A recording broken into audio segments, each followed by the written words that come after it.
The basement exhaled smoke and fury by the time I settled onto my stool, every muscle in my body screaming from a shift at the hospital that had been 3 kinds of hellish. Miguel was already reaching for the bottle before my ass hit leather, and I watched him pour with the kind of reverence usually reserved for ritual.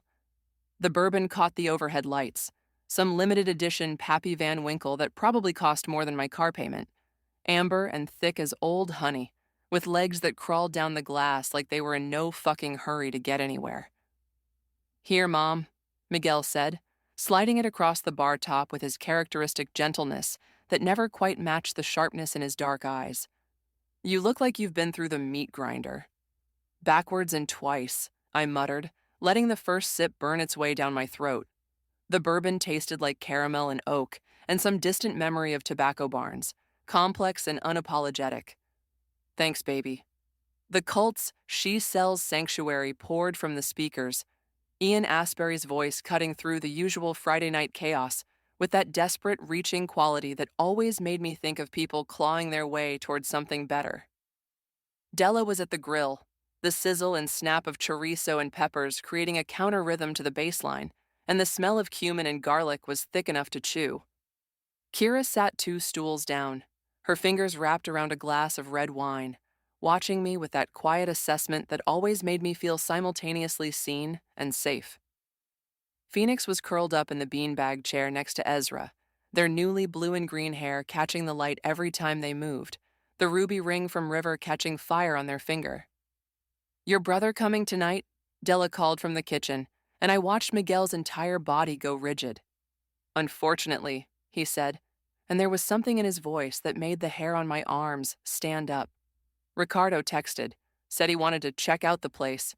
Bringing his girlfriend. Fuck," Della said, and the single syllable carried enough venom to kill a horse.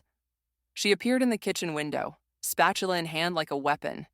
"That shit stain better keep his goddamn mouth shut in my bar." Bubba looked up from the pool table where he and Remy were running a game, his dark eyes narrowing. "Ricardo? That your baby brother, Miguel?" "Yeah." Miguel was wiping down the bar with more force than necessary. "The one who still thinks calling me Gabriella is some kind of fucking joke." "Merde," Remy muttered, chalking his cue with sharp, angry movements. "That the one what told his mama you was just confused?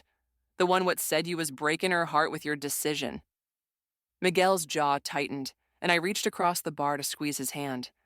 He looked at me, and I saw 2 decades of family bullshit swimming in those eyes.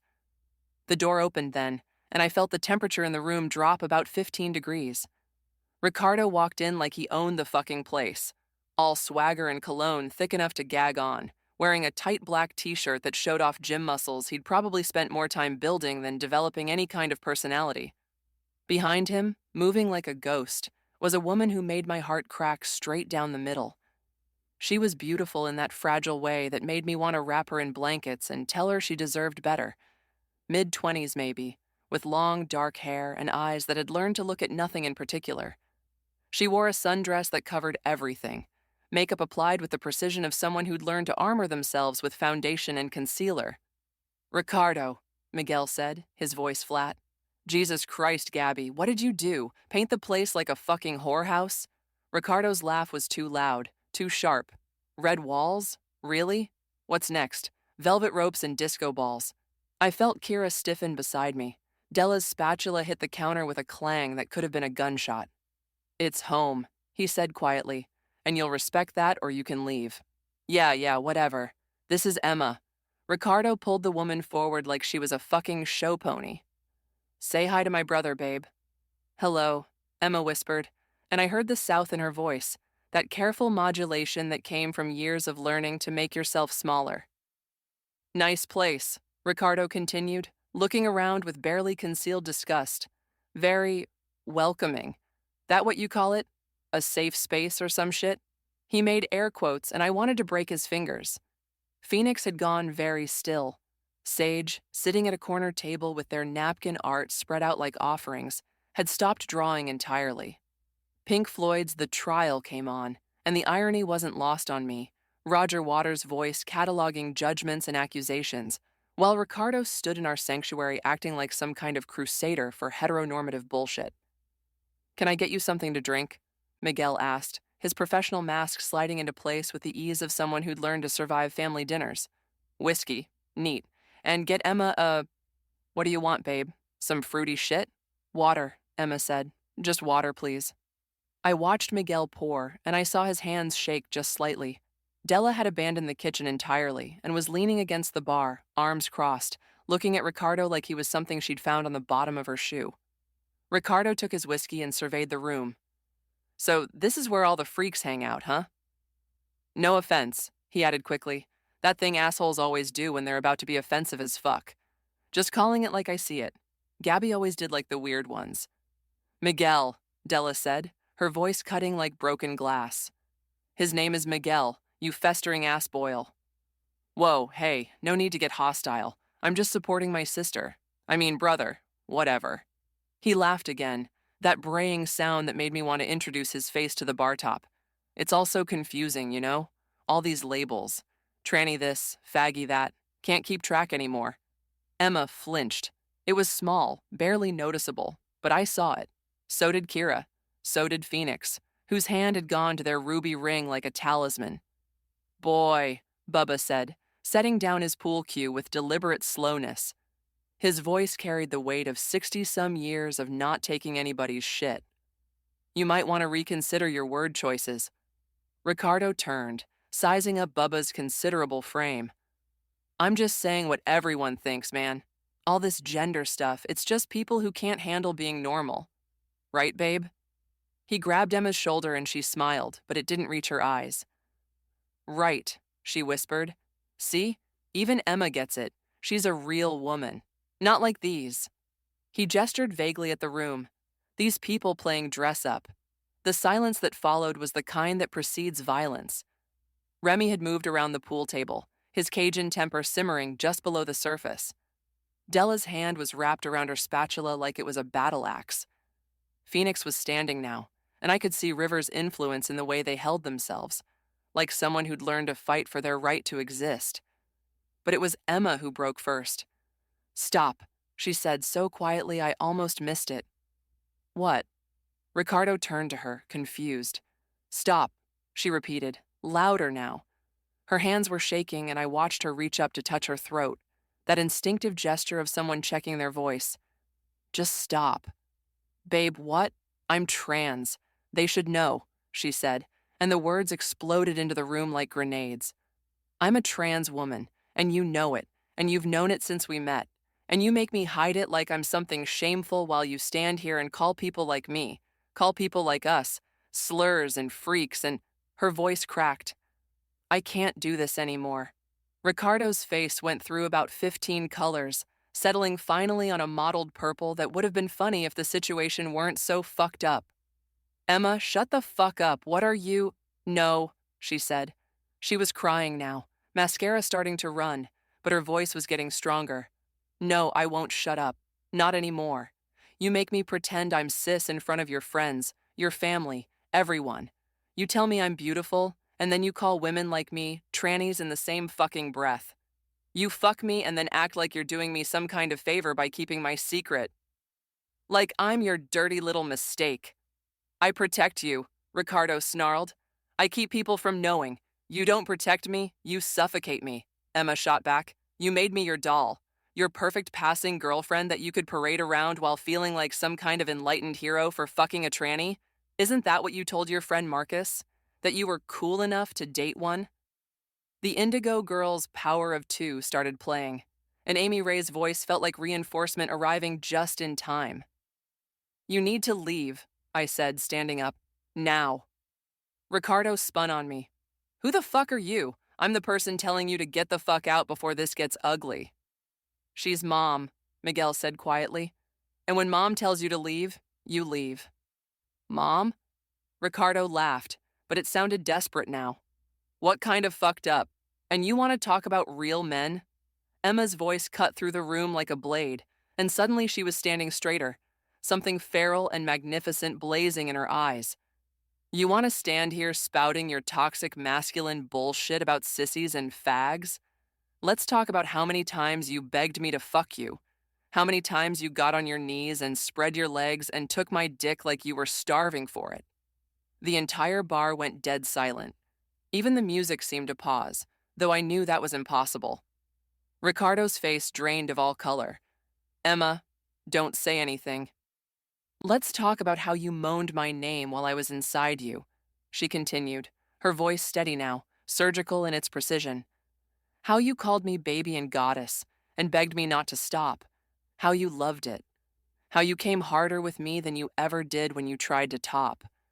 And then how you'd make me swear never to tell anyone. How you'd get angry if I even mentioned it the next day. How you'd spend the next week being extra masculine, extra loud about what a real man is, like you could fuck the memory of your own pleasure out of existence. Ricardo looked like he might vomit, or cry, or both. You don't get to call us freaks, Emma said, and her voice was shaking but fierce. You don't get to use slurs and pretend you're better than us when you sought me out specifically because I'm trans, when you fetishized my body and then made me ashamed of it, when you got off on something you claim to despise. You're not protecting anyone, Ricardo.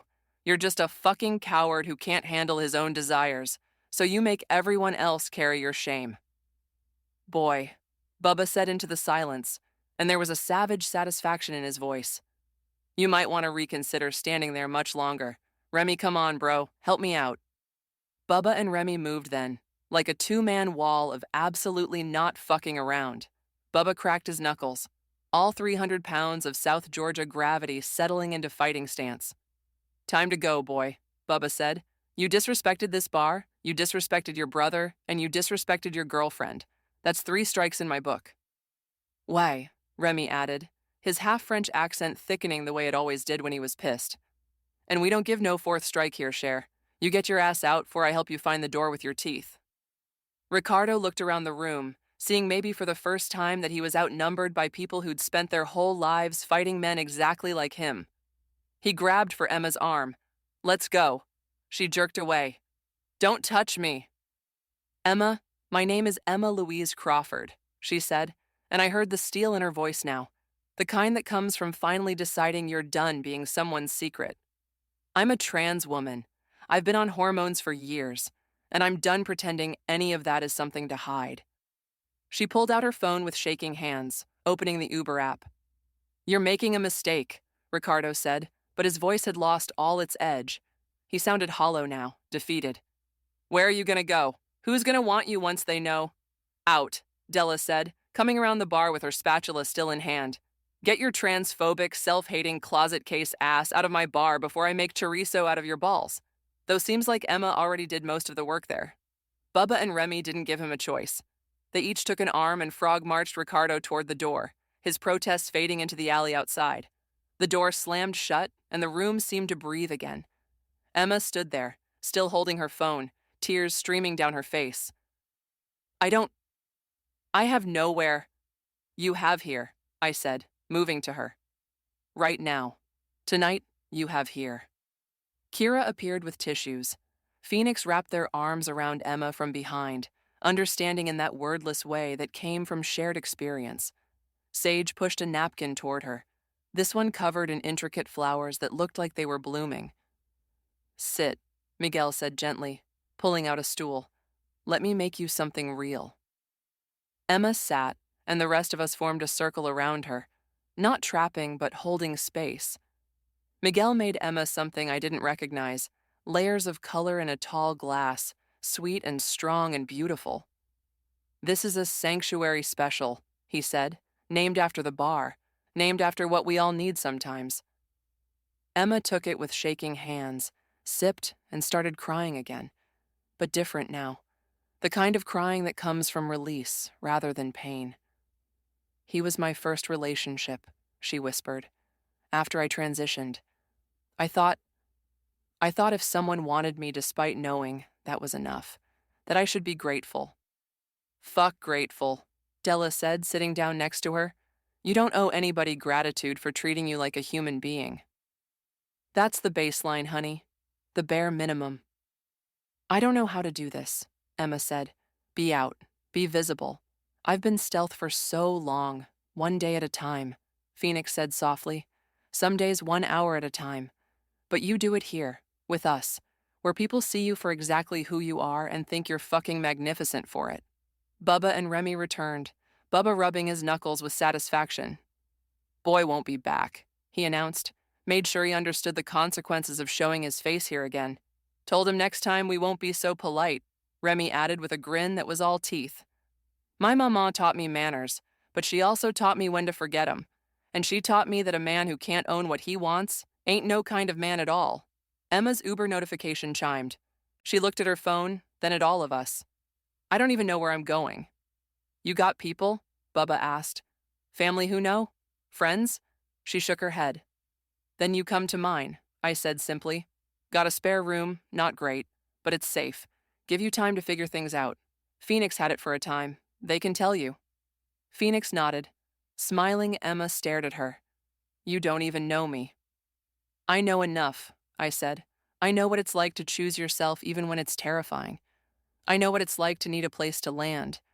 And I know, I looked around at all of us, that this family doesn't let its people face the dark alone. Emma broke then, really broke, crying into her hands while Miguel reached across the bar to touch her hair gently, while Kira squeezed her shoulder, while Phoenix and Sage and the rest of us just held space for all that grief and relief and terror and hope to exist at once. The night gentled after that. Emma canceled her Uber and stayed, nursing her drink and listening to stories.